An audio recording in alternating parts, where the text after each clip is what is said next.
My stomach was a knot of ice, a cold fist of dread tightening with every tick of the rusty clock on the wall.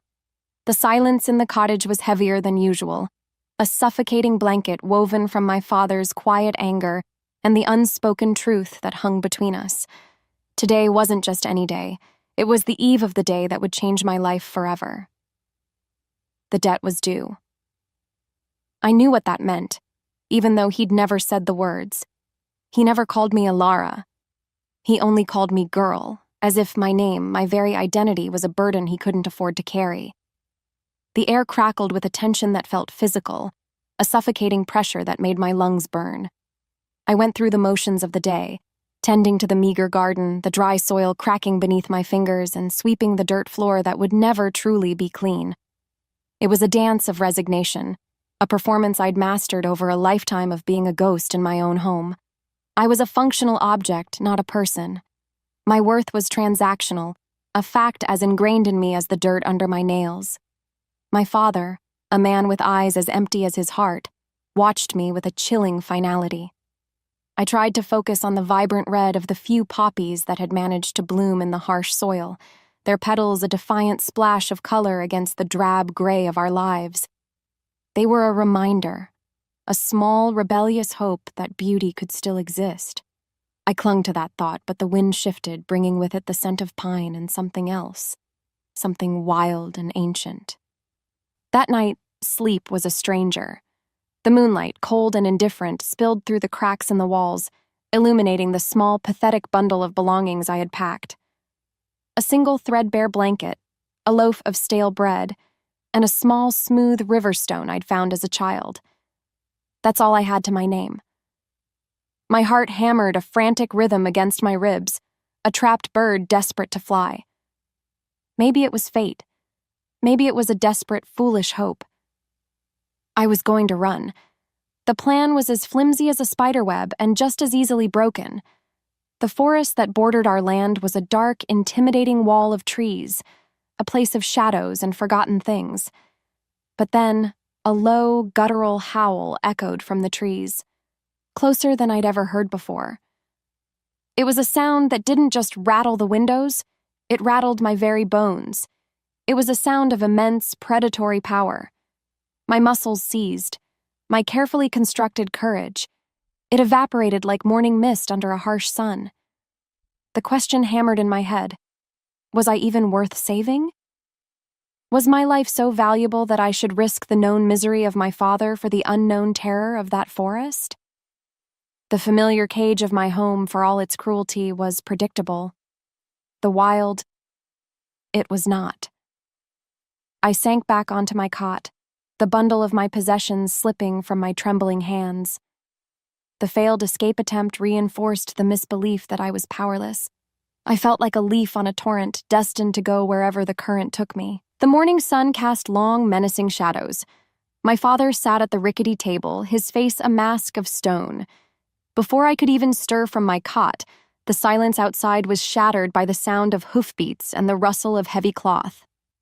A procession of powerful, intimidating figures led by the Lycan king, Kalen, arrived at our cottage. Their presence was a physical force, a weight that stilled the birds in the trees and hushed the entire village. They were not violent. Their power was a quiet storm, a pressure that radiated from them with every step. My heart clawed at my throat. Kalen, a man with eyes the color of a winter sky and a jawline carved from granite, dismounted his massive black wolf. He ignored my father and looked directly at me.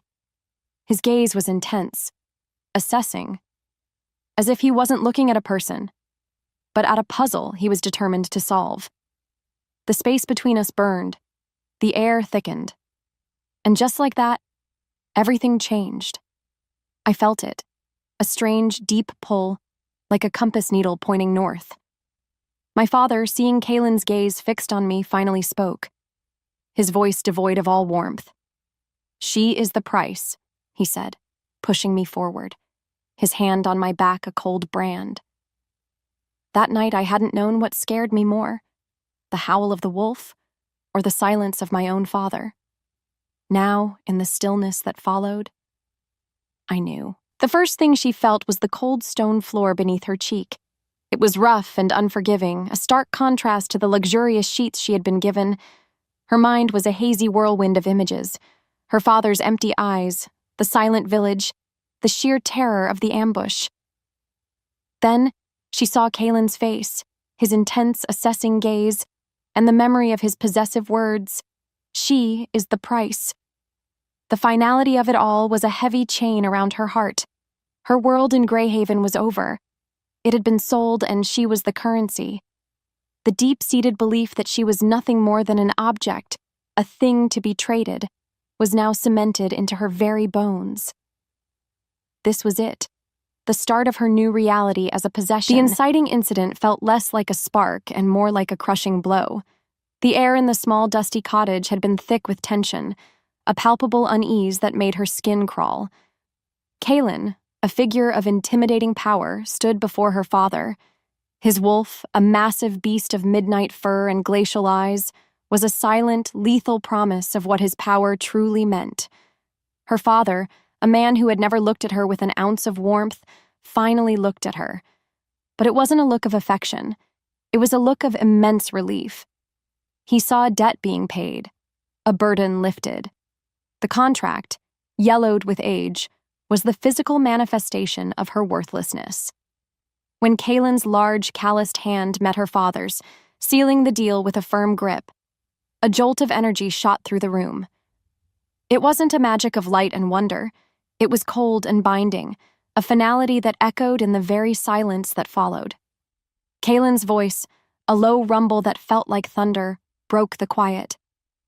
"She is under the protection of my crown and my pack law." The words were not for her, but for the villagers watching from a safe distance, their faces a mixture of fear and morbid curiosity.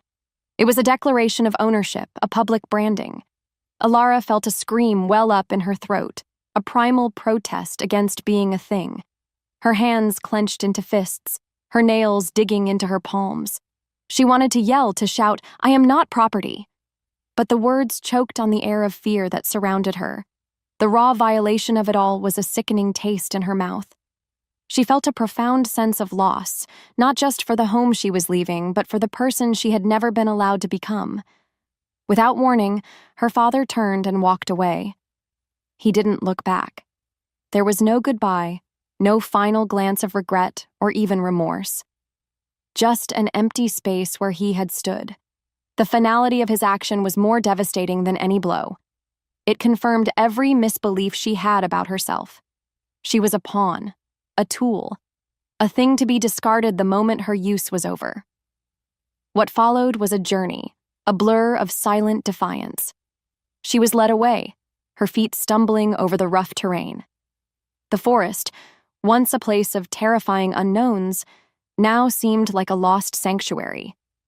As they walked deeper into the woods, her mind replayed the scene at the cottage, a painful loop of her father's face and Kalen's cold proclamation.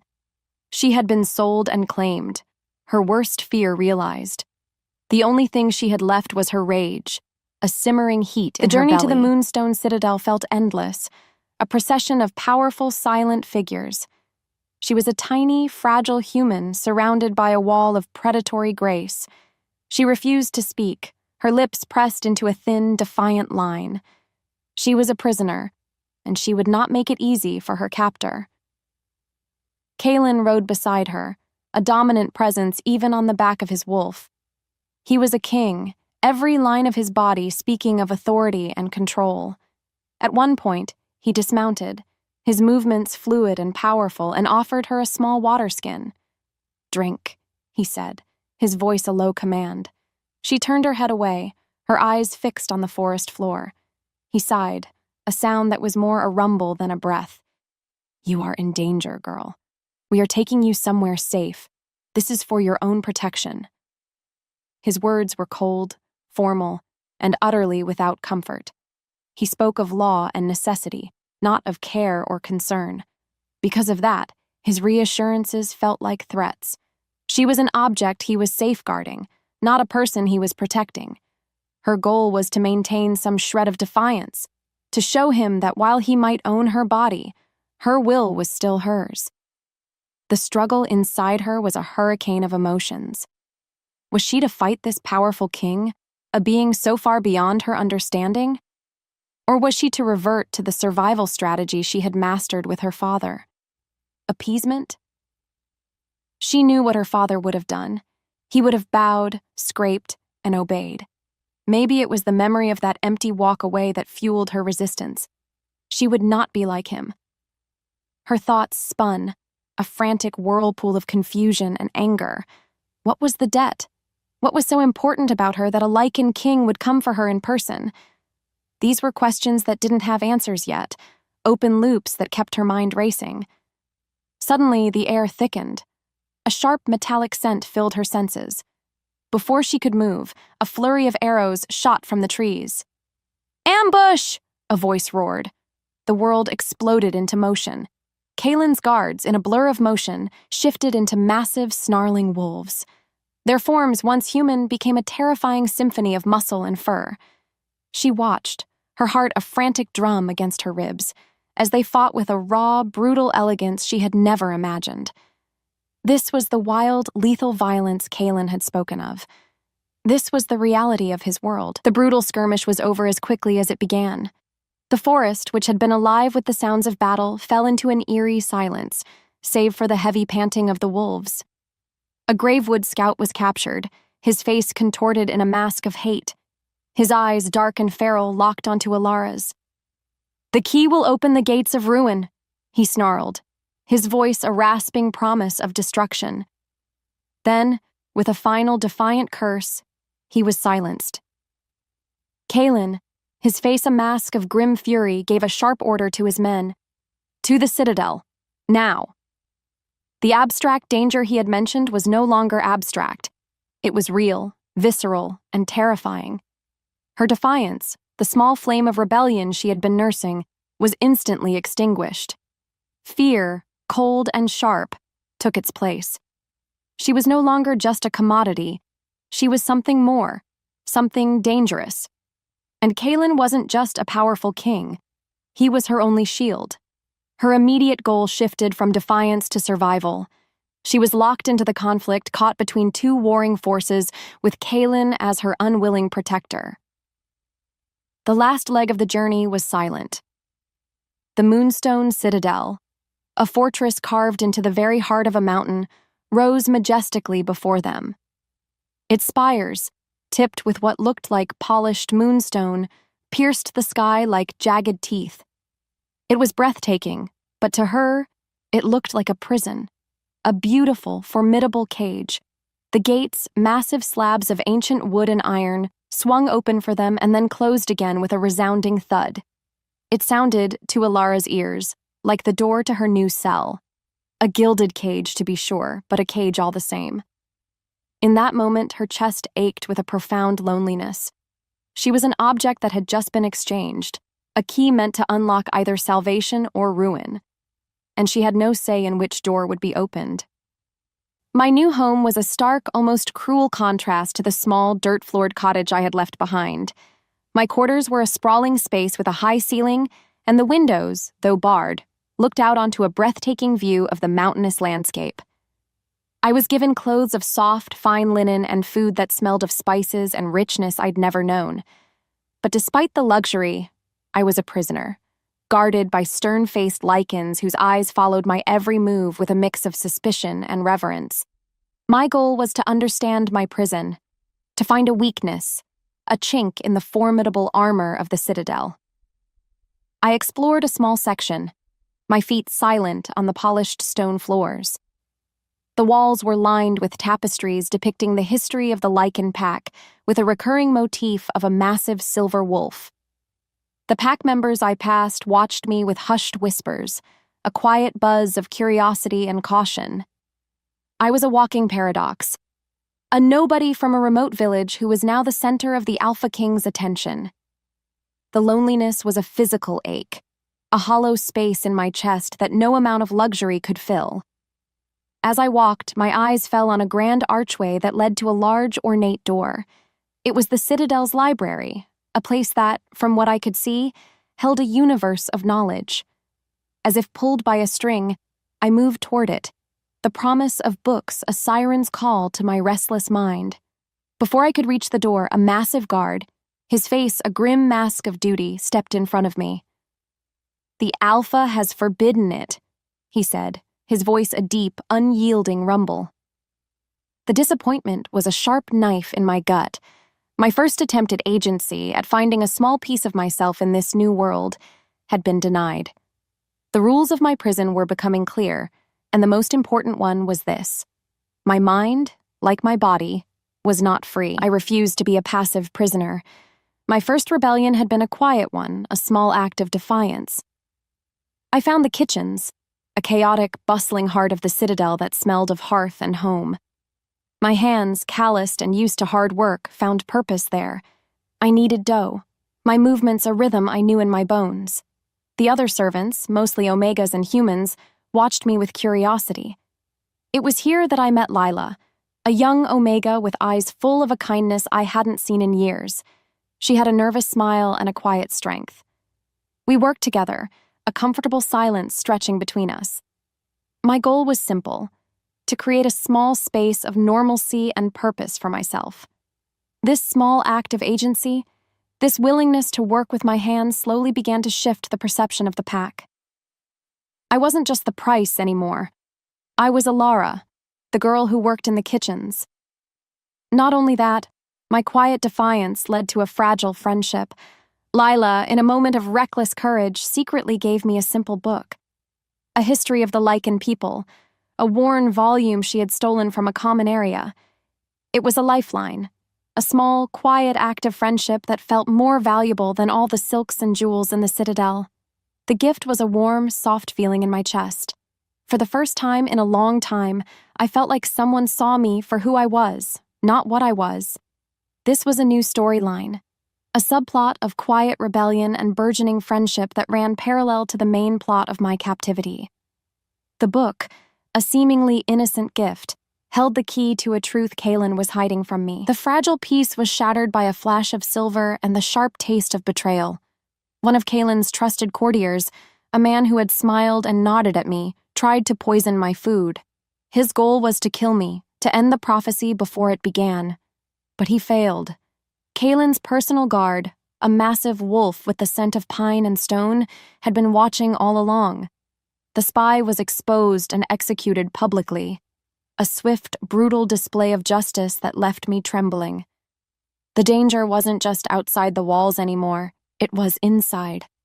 My trust, a fragile thing to begin with, was utterly shattered. It was a cruel reminder that I was alone, a pawn in a game I didn't understand. Kaelin found me afterward, his face a grim mask of fury and concern. He looked at me, not as a pawn, but as a person. "This is why you are not free," he said, his voice low and intense. "This is why you are mine to protect." His words, meant to reassure, felt like a brand, a permanent mark of my ownership. But for the first time, I heard something else in his voice. Fear. A deep, bone-deep fear that his ancestors' failure would be repeated. The story of a previous key, a prophecy that went wrong. It was an open loop, a new mystery that fueled my curiosity. The scene ends, leaving me with a question. What kind of prison is a shield? And who is the real prisoner? It was clear that Kaelin, for all his power, was a prisoner of his own legacy and his own fear. And I was a prisoner of both. The silence that followed his words was a heavy thing, filled with unspoken truths and the promise of a far greater danger to come. Alara's hands trembled as she clutched the worn book. The page was a whirlwind of ancient script and stark drawings, the prophecy of the key of bone and blood. The words felt like they were written in fire, burning into her mind. She wasn't just a key to save the Lycans. She was also the key to their destruction. The prophecy spoke of a terrible power, a first rot that could be unleashed to annihilate them all. The truth was a sickening wave that washed over her, chilling her to the bone. Kaelin wasn't just protecting a treasure, he was containing a doomsday device, She was the device. The core emotional question, is my value in what I am or in who I choose to be, now had a horrifying, terrifying answer. She was the potential oblivion. This wasn't about her survival anymore. It was about the fate of an entire race, a fate tied directly to her very existence. The open loop of Kaylin's past with a previous key suddenly snapped into terrifying focus. What had happened to them? Was this her fate too? The library had been her sanctuary, a silent fortress of knowledge. Now it was the place where her world unraveled. With the book Lila gave her, she had been piecing together the spy's last words. The gates of ruin. What she found was far worse than she could have imagined. The prophecy was real. It was a terrifying mirror, showing her a face she didn't recognize, a face of immense power and equal potential for destruction. She knew then that she had to get into the forbidden library. The small section of Citadel history wasn't enough. She needed the whole truth, the truth Kaylin was hiding from her. Her heart pounded a frantic rhythm against her ribs as she went to Lila. Her voice was a low whisper, filled with a new kind of urgency. Lila, I need your help. I have to get into the main library, tonight. Lila, her kind eyes wide with fear, shook her head. I can't, Alara. The guards are everywhere. The Alpha, he would have me exiled. He's hiding something, Alara insisted, her voice trembling with the force of her conviction. Something about the prophecy.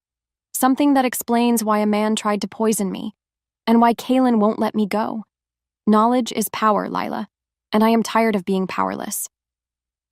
What followed was a slow, painful process of persuasion. Alara spoke of her fear, of the man who had tried to kill her, of the look in Kaylin's eyes when he spoke of her protection. She appealed to Lila's sense of justice and their fragile friendship, and eventually, Lila relented. Okay, she whispered, her voice barely audible. But we have to be quick and quiet.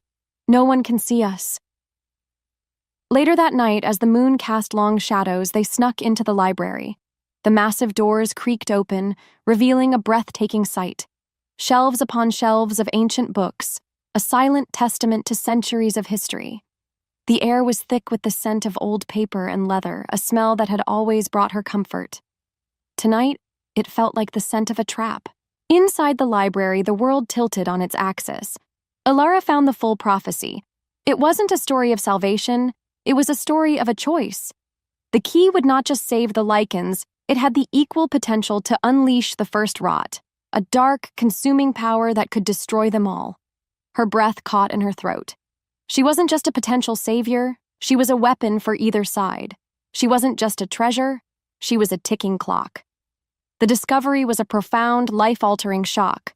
The core question that had haunted her, is my value in what I am, or in who I choose to be? Now had a terrifying new dimension. Her value was in her potential for destruction. Her very existence was a threat. My God, she whispered, her voice a ghost in the vast, silent room. Suddenly, a blaring alarm shattered the stillness. It wasn't a fire alarm, but a deep, guttural horn that resonated through the mountain itself. She ran to the window, her heart a frantic drum against her ribs. What she saw was a scene of utter chaos, fire and fighting on the outer perimeter, a full-scale attack by the Gravewood Pack. The siege was real. Gorth wasn't just lurking in the shadows. He was here. She was so focused on the chaos outside that she didn't hear him. She didn't smell him. She just felt his presence behind her, a wave of raw, contained power. Kaylin stood in the doorway, his face grim and smudged with soot, a fresh gash on his cheek. His eyes, the color of a winter sky, were fixed on the prophecy scroll in her hands. The moment their eyes locked, the lies were over. The truth unraveled between them. His secrets were out in the open, and her trust, a fragile thing to begin with, was shattered. Alara, he began, his voice a low, warning growl. Don't, she cut him off, her voice trembling with a volatile mix of anger, fear, and betrayal. Don't you dare call me by my name, I'm not after this. He took a step toward her, his movements slow and deliberate, as if approaching a wild animal. "You don't understand." "I understand perfectly," she spat back, her voice rising with every word. "I understand that you didn't buy me to save me. You bought me to cage me. You weren't protecting a person. You were containing a bomb. All this time, you were just guarding your weapon." He flinched, the words striking him like a physical blow. "It wasn't like that." "Wasn't it?" she challenged, her voice filled with a desperate rage. "Which one am I, Kaylin? The savior or the destroyer? The key that opens the gates of ruin or the key that locks them forever?" Her words hung in the air, a final accusation. The dynamic between them had shifted irrevocably. He could no longer treat her as an ignorant ward, a passive object. She was now a player who knew the stakes. Her newfound knowledge was a dangerous tool, and it was clear that she was going to use it. The scene ends with the two of them standing in the silent library, the chaos of the battle still raging outside, the space between them burning with unspoken truths. The confrontation in the library was a raw, volatile explosion of truth. Ilara's anger was a storm, but her heart, her core strength, was empathy. As Kaylin stood there, silent and wounded, she saw not just his authority, but his burden. His face, streaked with soot and blood, was a map of his failure and his fear. He finally broke the silence, his voice a low, pained confession. "My ancestor. He had a key, too. A long time ago. He failed her. He was too possessive, too controlling. He tried to lock her away from the world, from her destiny. And when Gorath found her, she was unprepared. The Great Schism, the creation of the Gravewood faction, it was all because of his failure. It was all because of his fear." The weight of his words hung in the air, a heavy cloak of history and regret. Ilara's anger, fueled by her own pain, began to temper. She saw a man, not a king, a man haunted by the past, a prisoner of a history he was desperate not to repeat. She saw her father and Gorath, men who saw her as an object, and Kaylin, for all his flaws, was beginning to see her as a person. It was a small flicker of hope in a sea of despair. "If I am the weapon," she declared, her voice now firm and resolute, "then I will learn how to aim it. No more hiding, no more caging. Teach me everything." This was the turning point. She wasn't just a pawn anymore. She was a player. She made a choice to face her destiny head-on, to become the master of her own power, not a victim of it. She was choosing to define her own worth, to answer the core question of the narrative with her actions. The training began. It wasn't physical combat. It was a more dangerous game. Kaylin taught her lore, the ancient history of their people, the nature of Lycan magic, the secrets of the prophecy. They spent hours in the library, the forbidden place now open to her. The atmosphere between them was still tense, but a fragile trust was beginning to form. He was no longer her owner. He was her mentor. As they worked, their conversations deepened. She learned of the Gravewood's dark magic, a corruption that twisted the very nature of their power. She learned of Gorath, a man driven by a twisted prophecy, a man who believed the only way to save their race was to destroy it and start anew. They discovered the destructive part of the prophecy could only be triggered by a ritual requiring a place of immense corrupted power, and a willing sacrifice. Their dynamic shifted from owner, property, to mentor, student. And in the quiet moments, something more began to bloom between them. A silent understanding, a shared burden, a reluctant alliance. This alliance, born of necessity and fear, was their greatest strength. Meanwhile, Gorath, sensing this new alliance, sent a message. It was a captured and brutalized pack member from a neutral territory, a nameless man with a single chilling note pinned to his chest. "The key will not be taught. It will be turned." The message was a direct attack on their new partnership, a warning that Gorath was watching and would do anything to break them. The new intelligence, a captured Gravewood scout who had survived the siege, told of a weapons shipment. Kaylin, acting on this new information, decided to intercept it. He gave Ilara a strict order. "Stay here. Stay safe." But she knew, deep in her heart, that it was a diversion. It was a trap. She acted as an independent agent for the first time, using her knowledge from the prophecy to investigate a potential internal threat. She confronted Kaelin's seneschal, a stern old Lycan named Alaric.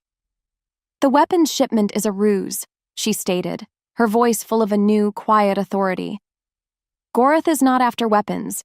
He's after something else, something he can use to complete his ritual." Alaric, his eyes narrowed with suspicion, initially scoffed at her, but she had evidence, small details from the prophecy and the captured scout's ravings that made him reconsider. With her help, they uncovered the truth. Goreth wasn't looking for a weapons shipment. He was seeking the location of a cursed altar, a place of immense corrupted power. The perfect place for his ritual. She realized with a sickening lurch of her stomach that the altar was located near her old home, Greyhaven. Goreth wasn't just after her. He was after her history. He knew her past was her weakness, and he was using it against her. She had taken a huge risk, and her actions would have massive consequences. She had gone from a pawn to a player, and now, for the first time, she felt the weight of that responsibility. The scene ends with Alara staring at a map of her old home, the truth a heavy stone in her hand. She had made her choice, and there was no turning back. The stage was set for a final, deadly confrontation. The Citadel was a storm of focused activity. The news of Goreth's new plot had spread like wildfire, and every pack member was on high alert. Kaelin, his face a mask of grim determination, was preparing his war party. Alara, having delivered the crucial intelligence, was a whirlwind of anxiety. She couldn't shake the feeling of dread, a cold, creeping sensation that something was terribly wrong.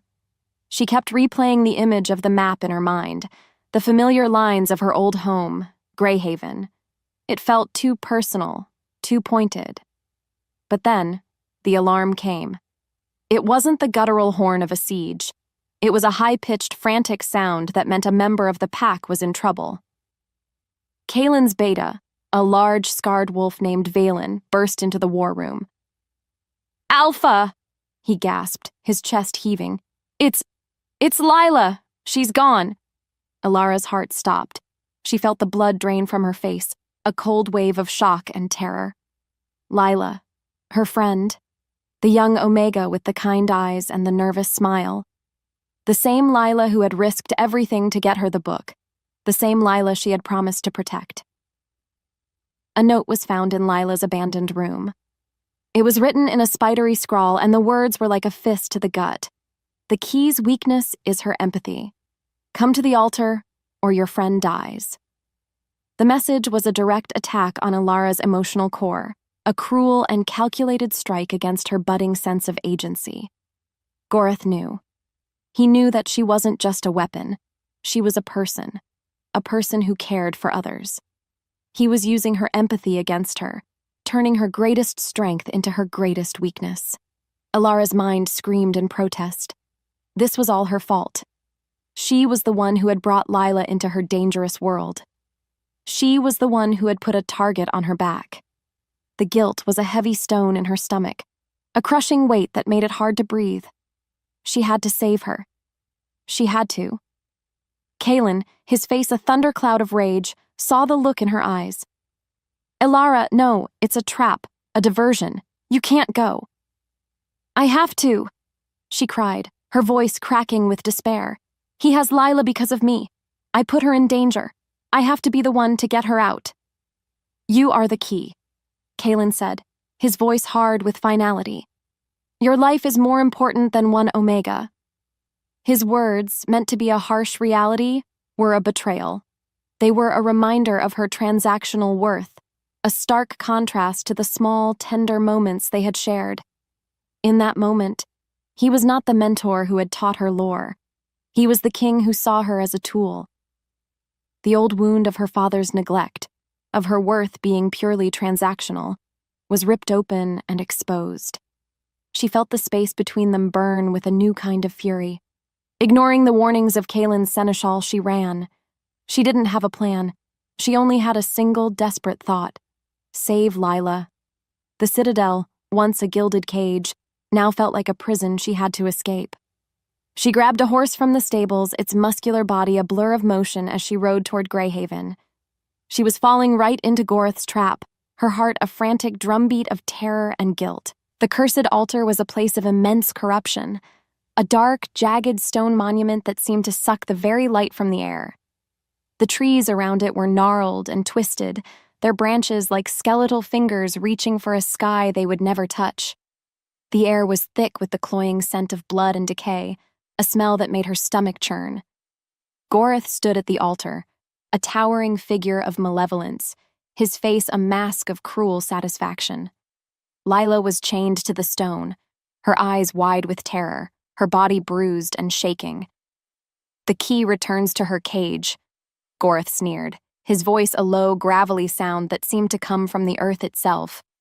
So predictable, so weak. Alara dismounted, her hands trembling. "Let her go, Gorth. This is between you and me." "Oh, it always was, little key," he said, a cruel smile playing on his lips. "But I needed to remind you of your place. Your choices only ever lead to ruin." Just then, a growl ripped through the air, a sound of primal, unbridled fury. Kalen, his war party a blur of motion behind him, attacked. He was a force of nature, a massive wolf with eyes of burning silver, a whirlwind of teeth and claws. But Gorth was ready. He had prepared. He held a small, dark stone in his hand, and as Kalen lunged, he crushed it. Dark, forbidden magic surged, a wave of power that hit Kalen with the force of a battering ram.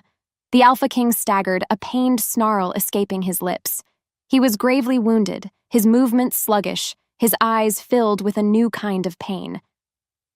"I am a student of history, Alpha King," Gorth said, his voice filled with a chilling triumph. "And I learned from your ancestors' mistakes.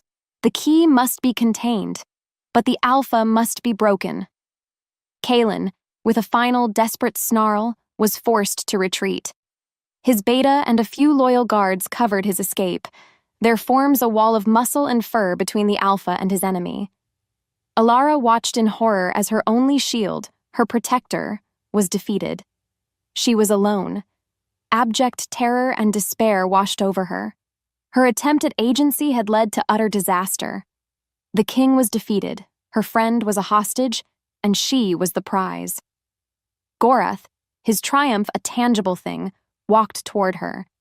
His eyes, dark and feral, held a cruel glint of victory. He grabbed her arm, his grip like a steel vice. "Now you see," he sneered. "Your choices only ever lead to ruin. It is what you are." He chained her to the altar, a chilling parody of a sacrifice. She watched as he began the ritual, his words a low, guttural chant that made the air itself vibrate with dark magic. The goal was to forcibly turn her into the destroyer. The ritual was a whirlwind of dark magic, a vortex of corrupted power that swirled around Alara. She was trapped in her own mind, her body a vessel for Gorth's ambition. Her deepest fear, her core misbelief, screamed at her from the shadows. She saw her father selling her, Kalen claiming her, and now Gorth using her. They all saw her as a thing, a tool, a catalyst for their own ambitions.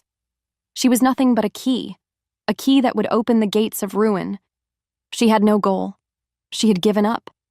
Utter despair, a black, bottomless pit of resignation, consumed her. She accepted her fate as the destroyer. This was her dark night of the soul, her crucible moment.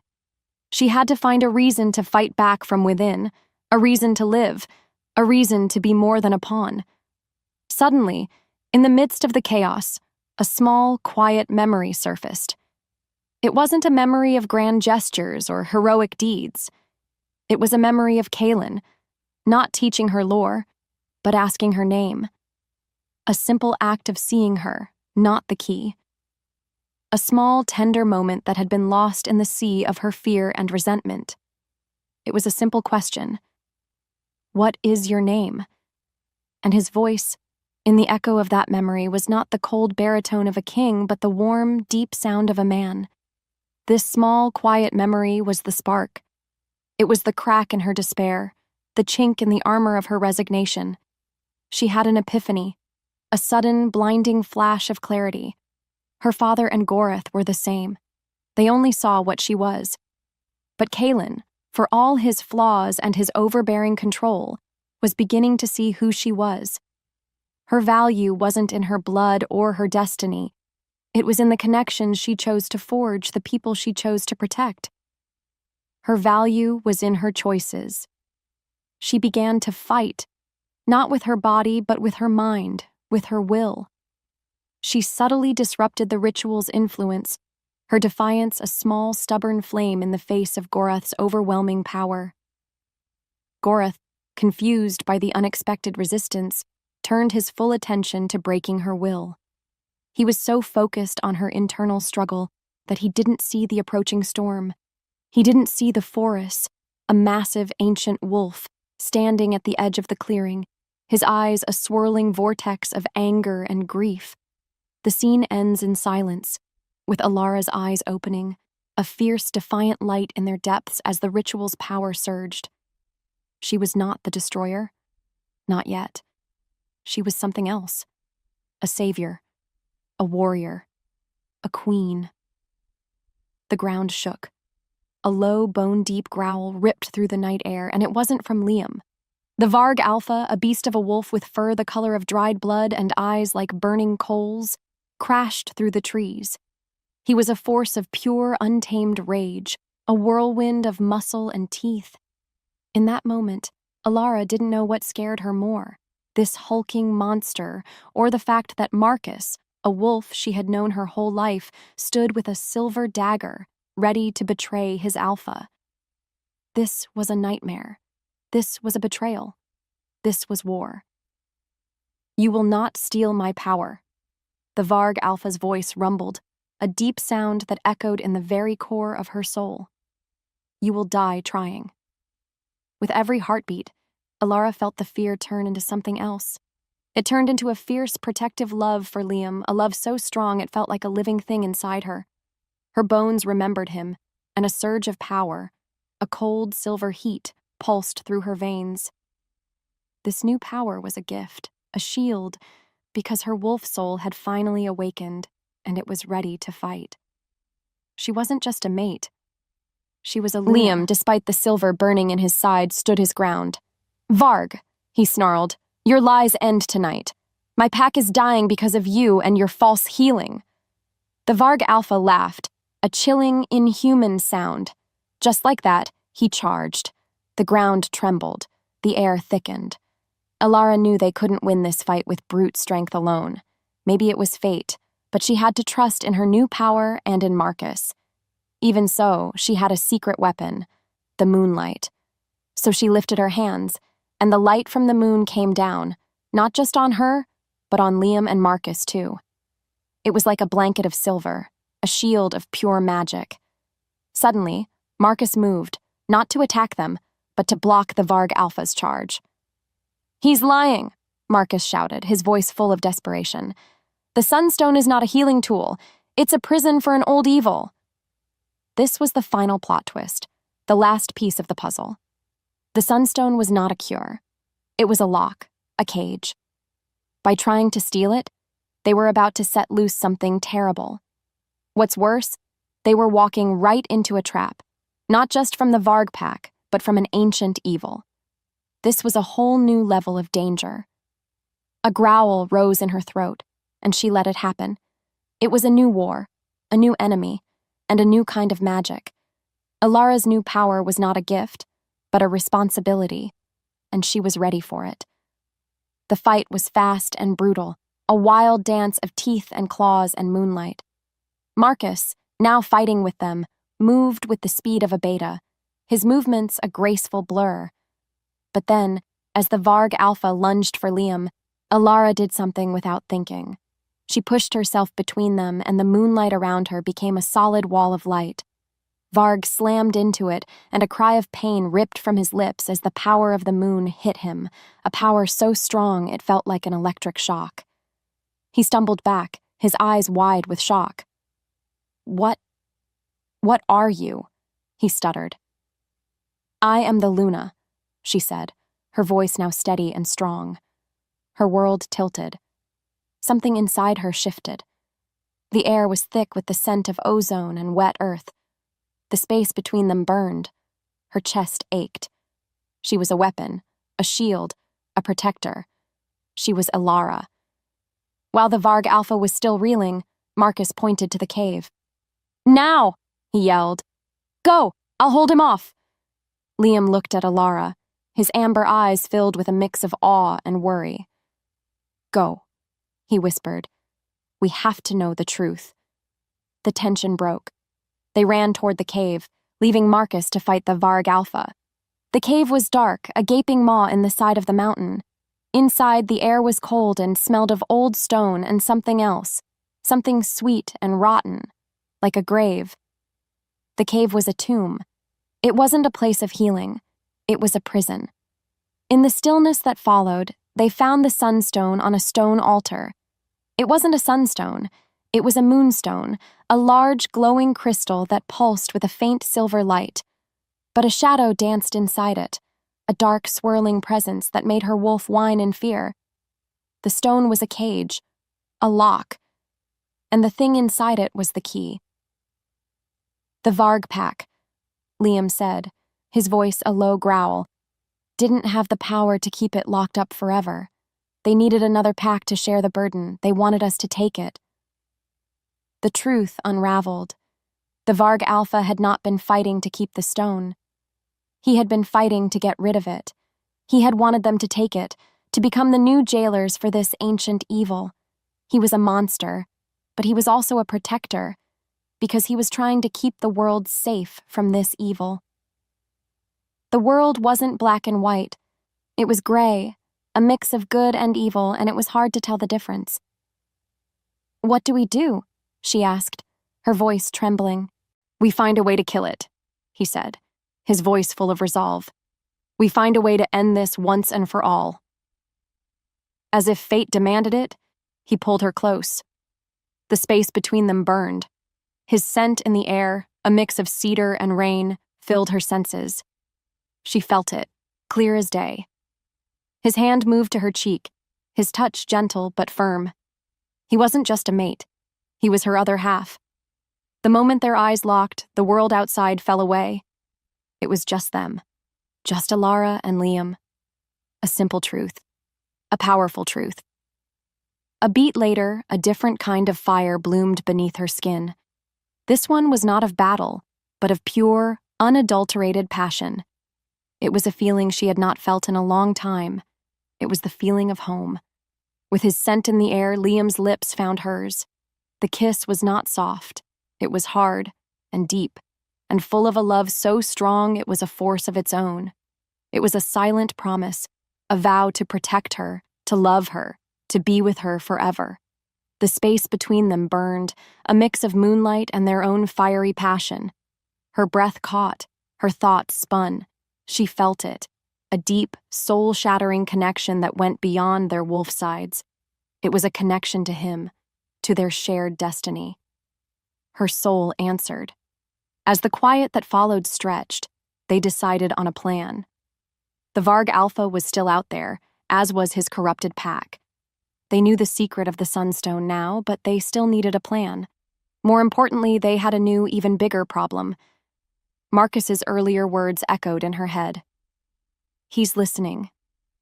Because the Varg Alpha wasn't the only one who was aware of their presence. The evil inside the Moonstone had also woken up. It was a powerful, ancient evil, and it was watching them. It was waiting for them. It was hunting them. Now it wasn't a question of if it would come, but when. By the time they escaped the cave, Marcus was gone. The Varg Alpha was gone too, and a trail of blood led deep into the forest. They had won the fight, but they had also lost something that would come back to haunt them. Their world tilted, and they realized that they had just begun a new, more dangerous war. This war was not a war of packs. It was a war for their souls, a war against an ancient evil that could not be killed. It could only be contained. Her world tilted as she felt a new threat in the air, a cold, dark presence that made her want to run and hide. But she wouldn't run. She would fight. Because she was Alara, a Luna, and her soul was tied to Liam's. And just like that, everything changed. A new chapter was about to begin, and it was a chapter of a hunt for the evil that was hunting them. The wind carried his name, a dark whisper in the air. The wind carried his name, a dark whisper in the air. The ancient evil from the moonstone wasn't just a shadow. It was a presence, cold and heavy, a feeling like a hand on your throat. Alara felt it, a shiver that went past her skin and into her very bones. She didn't know what scared her more, the idea of a pack betraying its own or a thing that couldn't be killed. But one thing was clear. The hunt had begun, and they were the prey. Deep down, she knew the truth. Marcus's betrayal and the Varg Alpha's desperate plan were just little pieces of a much bigger, more terrible puzzle.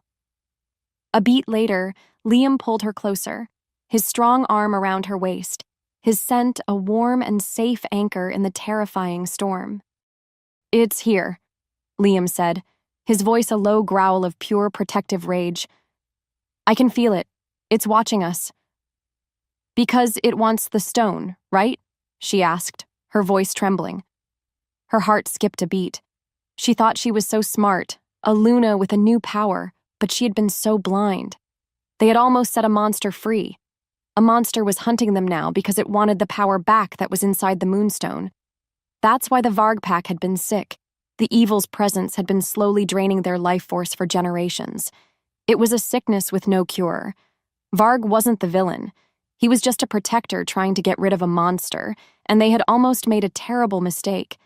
It was a big, bad secret that no one knew about until now. The whole world was about to change. "It wants the stone," Liam confirmed, his eyes darting around the moonlit forest. "But not to be free. It wants the stone back because it can't be killed, it can only be contained." With every heartbeat, the space between them burned with a new kind of intensity. It wasn't just love. It was a promise. It was a vow. It was a fight. He would do whatever it takes to protect her because she was his mate. She was his world.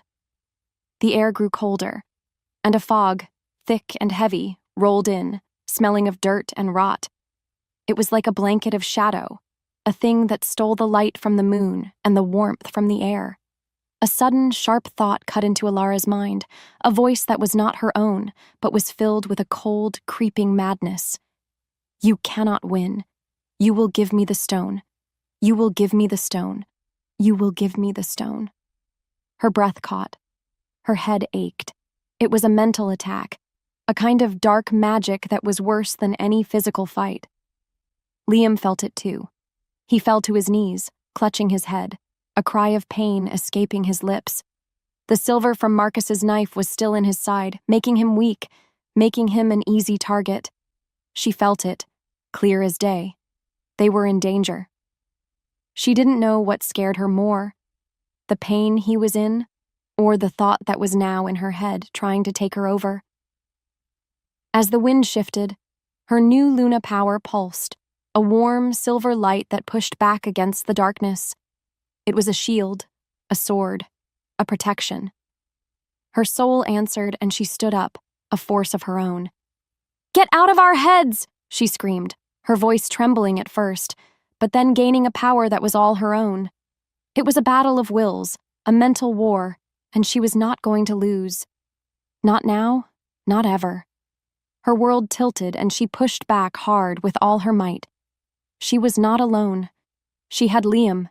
She had her wolf. She had the moon. The air thickened with a sound, a kind of high-pitched scream that was not a sound, but a feeling. It was a scream of anger, a scream of defeat. The fog began to pull back, and the light of the moon returned. It was just a small victory, but it was a victory all the same. She had held it off, but she had not won the war. The shadow was still out there, lurking, waiting. What followed was a moment of silence. Alara looked at Liam, who was slowly getting to his feet, his face pale, but his eyes full of a new, fierce love. The love they shared was a weapon in its own right, a power that could fight back against the darkness. It was a love that was stronger than any evil. It was a love that was a shield. Later that night, with Liam's wound wrapped tight and the air finally clear again, they found a small hidden cave to rest. The cave was small and dark and cold, but it was safe. It was a place where they could talk, a place where they could finally be themselves. "I have to get this silver out," Liam said, his face a mask of pain. "I can't fight with it inside me." She knelt beside him, her hands gentle on his chest. Her voice trembled. She was so scared for him, so scared for them both. "I'll do it," she said. "I can do it." She wasn't a healer. She was a Luna with a new power, but she was going to try. Because he was her mate, and she would do whatever it takes. She would not let him die. No matter how hard she tried, she couldn't take the silver out without hurting him, and a lot. The pain would be too much. "I'm scared," she whispered, the words hanging in the air between them. "I'm so scared." "I know," he said, his hand finding hers.